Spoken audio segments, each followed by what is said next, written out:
He seriously believed those kids were his. 12 years of bedtime stories, soccer games, science fair posters, tiny handprints on Father's Day cards, all of it built on a lie. I was supposed to be home Sunday night, but the storm cut the retreat short. I walked through the door, wet from the rain, just in time to hear her laugh. Matthew, he's the ultimate idiot. 12 years, raising Eric's kids, and he still brags when people say they have his eyes. My hand froze on the doorknob. My heart cracked in silence. She wasn't whispering. She wasn't crying. She was bragging, mocking the man who gave her everything, mocking me. I teach biology. I teach students how to trace DNA, how genes pass down like legacy. I never thought to test my own bloodline, but standing there, dripping on the hardwood floor, I saw it. Not just betrayal, not just a broken marriage, a performance, a decade-long con. I wasn't her partner. I was her pawn. She played the role of mother, of wife, while building someone else's future with my paycheck, with my time, with my trust. I didn't scream, didn't slam the door, didn't walk in and ask why, because this wasn't the moment for rage. It was the moment for clarity. And when clarity comes, revenge becomes science. The rain was still falling when I turned the key. The house was dark, quiet, familiar. I wasn't supposed to be home until Sunday night, but the school retreat got canceled early. Storms were moving in fast, and I missed my family. I didn't call, didn't text, wanted to surprise them. Instead, I surprised myself. I stepped inside and froze. My wife's voice floated from the kitchen, sharp, careless, laced with laughter. Matthew, he's the ultimate idiot. Seriously, 12 years and he still thinks those kids are his. I didn't move, didn't breathe. Eric and I joke about it all the time. He gets the fun weekends. I get the money and the moron who pays for it all. I stood there, wet shoes soaking into the floor keys still in my hand, heartbreaking in perfect silence. Sophie is 10. Tyler is 8. They call me Dad. I taught Sophie how to ride a bike, coached Tyler's first Little League game, tucked them into bed every night, and she's laughing. My wife, the woman I built a life with, mocking me to her friends like it was a joke, like I was the joke. I teach genetics. Every day I explain how DNA makes us who we are, but I never questioned my own family, until now. I didn't walk into the kitchen, didn't confront her. I stepped back outside, sat in my truck, and I let the storm soak me, because something inside me had just snapped. My name is Matthew Cole. I'm 41. I teach high school biology in Austin, Texas. I've been married for 12 years, and until last night, I thought I had a pretty good life. I'm not rich. I'm not flashy. I don't cheat. I don't lie. I'm the kind of guy who remembers anniversaries, packs school lunches, and stands in the rain for soccer practice. My father wasn't around much, worked construction, came home late, smelled like metal and silence. So I swore when I became a dad, I'd be different. Present, patient, protective, and I was. At least, I thought I was. I met Trina at a teacher's conference in Dallas. She was vibrant, charming, the kind of woman who filled a room just by laughing. We dated for 3 years, got married on a beach in Galveston. It rained that day too. She said it was good luck. 2 years later, Sophie was born. She came early, tiny fists, lungs like a lion. Then Tyler came along, and I thought, this is it. This is what life's supposed to feel like. Homework at the kitchen table, late night cartoons, pancakes on Sundays. It wasn't perfect, but it was ours, or so I believed. Now, everything I thought I knew feels like a movie I watched too long without realizing the main character was never me.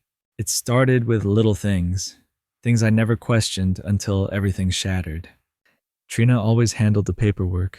She said it stressed me out, so I let her. She had the kids' birth certificates, their social security cards all locked in a drawer in her office. I never asked for access, never saw a reason.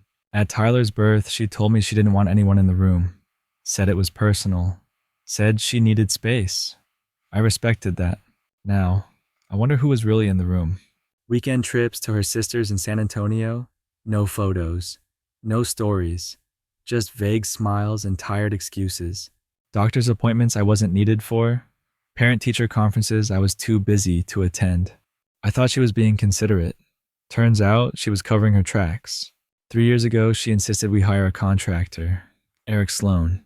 He charged more than the others, said she trusted him. I remember the way she smiled at him. Too long. Too easy. She brought him iced tea while he worked on the deck, stood outside for hours, laughing, flipping her hair. I was grading papers, making lesson plans, paying the bills. I thought we were building a home together. Now I see I was just financing someone else's future. Everything, from the baby names to the paint color in Sophie's room, was curated to keep me comfortable while she lived a second life. And I was the perfect blindfold. I didn't scream, didn't flip the table, didn't demand answers I already knew she'd lie about.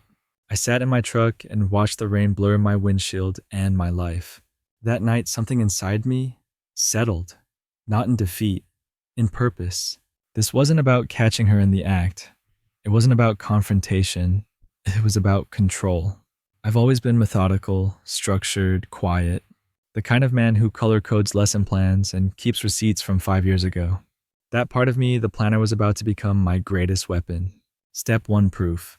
I couldn't accuse without certainty. I needed facts. Cold, clinical, undeniable. DNA. Not the cheap pharmacy test. The real kind. The kind that holds up in court. I booked an appointment under a different name. Told them it was for insurance reasons. Then I waited. The next morning while the kids were at school, I took a few strands of hair from Sophie's brush, a cup Tyler had used for orange juice, bagged them, labeled them, like evidence at a crime scene. My own toothbrush went into a sterile tube, labeled Subject A. I didn't feel like a father. I felt like a detective solving the cruelest case of all my own life. And I wasn't done. I opened a new bank account, a new email, a folder on my desktop labeled For Court. No more guessing, no more hoping, only truth. And whatever came next, I needed more than DNA. I needed history, receipts, photos, proof that couldn't be denied or spun. So I called in a professional. Her name was Janet Morris, former Austin PD, now private investigator. We met at a coffee shop downtown. She wore black slacks, no makeup, sharp eyes, said more with silence than most people do in paragraphs. I slid her a folder basic background, my suspicions, photos of Trina and Eric, what little I knew. She barely glanced at it. "This is gonna hurt," she said. "Are you sure you want to know how deep it goes?" I didn't flinch. "I don't just want to know," I said. "I need to build a case." She nodded once. No promises, just purpose. We set up a burner phone, a Dropbox account, secure messaging. No emails, no paper trail, everything encrypted. She got to work the next day. Her first move, follow the money. Trina handled all our accounts. Said budgeting stressed me out, so I let her. Now, Janet was combing through bank statements I didn't even know existed. Multiple withdrawals, transfers to joint accounts I'd never seen, credit card charges from hotels we'd never stayed at. Janet started shadowing Trina, snapping photos, tracking her phone, recording her voice. And just like that, my wife's carefully curated life started to unravel frame by frame. And I watched it happen from the back seat of my own marriage. 3 days later, I got the call. The results were ready. I drove to the lab during my lunch break, didn't tell anyone, didn't breathe. The envelope was thick, clinical, no emotion, just facts on paper. I sat in my truck, engine running, hands shaking, and I read the truth. 0 probability of biological relationship for both children. Sophie, Tyler, not mine, not by blood, not by chromosome, not by one strand of DNA. I read the report again and again, hoping the words would change. They didn't. I felt something sink in my chest, like a stone in deep water. Heavy, final. I had raised them, fed them, held them when they were sick, stayed up all night during fevers, cheered the loudest at school plays, and none of it was built on truth. Everything I believed was someone else's lie. I didn't cry. I couldn't. I just sat there, staring at the ink that rewrote my life.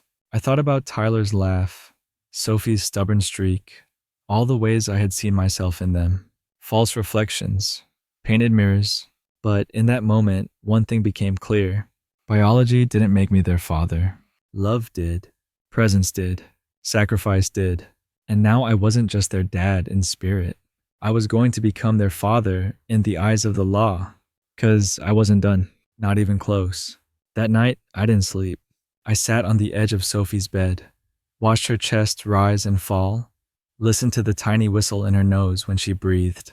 She looked just like Trina, but in her dreams, she still whispered Dad. Tyler was in the next room, legs tangled in Star Wars sheets, mouth open, drooling, snoring like a tiny lumberjack. He still called me Coach, still asked me to read him one more page at bedtime, still believed I could fix anything. And maybe I still could, even without DNA.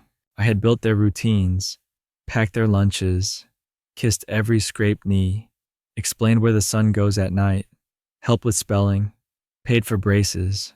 They didn't grow inside me, but they grew up around me. And that counts. That has to count. The court might say blood matters, but love builds the moments that shape a child. And I wasn't going to let Trina rewrite that story.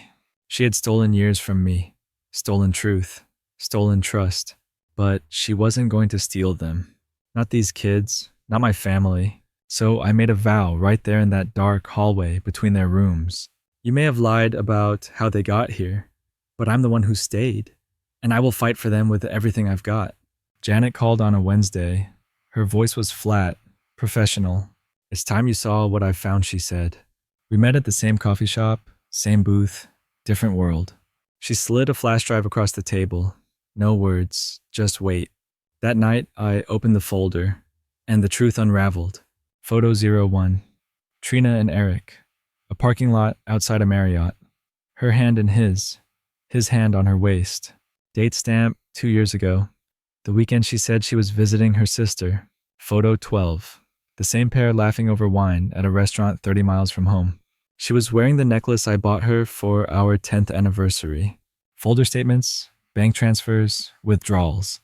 Thousands of dollars moved from our joint account into one I never knew existed. File recordings, voices, clear, chilling. He's too dumb to ever figure it out. Trina's voice, laughing. Let him pay. We get the fun. Eric. One folder was labeled House. Inside property records, photos, mortgage documents. They had bought a home, together, 3 years ago, with my money. Janet's final note was simple. They've been planning this life for years, and you were never part of it. I stared at the screen. Not in shock, not anymore. Just focus. Because now I had everything I needed to burn it all down. It was almost poetic. Trina walked into the kitchen one morning, coffee in hand, face glowing. I'm thinking about taking a girls' trip, she said. San Antonio, just a weekend. Ashley's organizing it. She showed me the hotel booking on her phone, all smiles, all lies. I didn't blink. That sounds great, I said. You deserve it. She tilted her head. Playful, suspicious. You sure you can handle the kids for 3 days? I smiled. I've been handling them for 10 years. She laughed, kissed my cheek, walked away. But behind my eyes, the war had already begun. That weekend was my deadline. Everything had to be ready. The custody petition, the financial records, the DNA reports, the photographic evidence, the recordings. I moved everything into a new safety deposit box, filed copies with my lawyer, backed up digital files in 3 locations. I arranged for the kids to stay with my sister, told Trina it was a favor, give her space to relax.